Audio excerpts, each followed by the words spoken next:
For example, if you're living in poverty, I'm talking about third world poverty, on the streets poverty, downtown Detroit poverty. If you don't have access to life's better luxuries and finer things, but you're still struggling to even have the bare necessities, if you're hungry, you'll want a standard of continuous meals easily coming to you 3, 4, 5 times a day. If you're draped in tattered rags, holes in your shoes, you're gonna want some fine garments, something to keep you warm, something to be stylish and look good. If you have no place to live, you're gonna want a roof over your head, even if it's just a 4-wall, 1-bedroom economy apartment.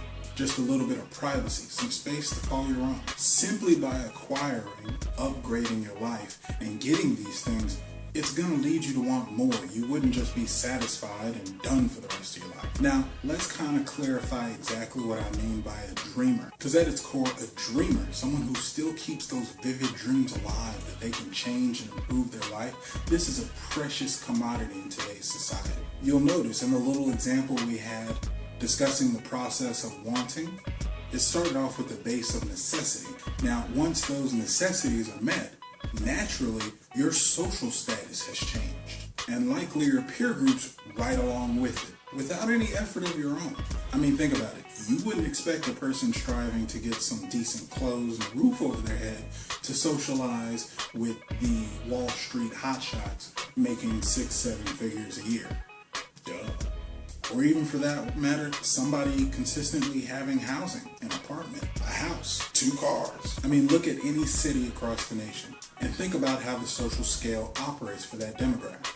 Start with the weakest link at the bottom. A homeless person, for example, down on their luck, hard times. They're likely to socialize with other homeless people who also share that same desire for food, shelter, clothing, basic necessities. Now, just slightly above that, you find somebody, like I mentioned, in a decent community, maybe in a more urban environment, a not so nice side of the tracks or side of town. Maybe they're still in a poverty-stricken environment, rural, or just straight out projects, low-income housing, depending on government aid to survive, or to maintain their status of living.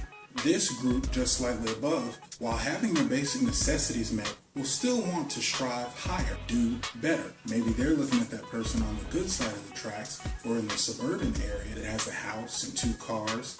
This is where you start making the shift and people want to desire more of the material things. Cars, houses, toys. Now, step it up even higher.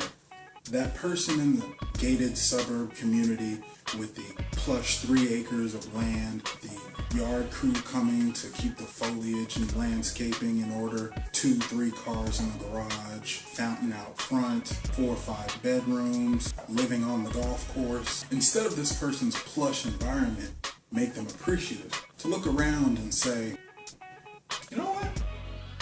Doing pretty good. I think I'm done. Instead, they're more likely to want bigger and better. Looking at the people even higher, the social elites with multiple homes, access to the most luxurious amenities, country clubs, bigger toys, maybe homes on the water. But you know about that yacht life. Now, to keep everything in perspective, that's something you can easily imagine somewhere in America in any given city. And take that whole scale and keep in mind that compared to some third world countries, that homeless person on the streets has more income and access to a better standard of living than someone poverty stricken in another country. And their dream is just to get to the land of the free, even though, please believe, the grass is not greener on the other side. Now, like I said before we got into the whole example of wanting and climbing and striving for attainment, there's a quality that keeps that alive. Of course, we're talking after you get past bare necessities, and sometimes even at that level. Not everyone has it in them to know that they can achieve those things, that progression is actually possible.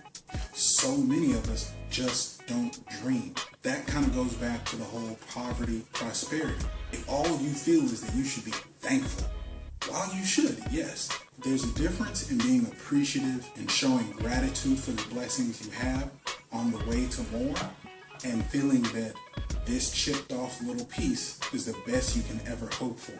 And you should just give up where you are, settle in, get comfortable like a pig in Mud. Let's keep that family. All right, everybody.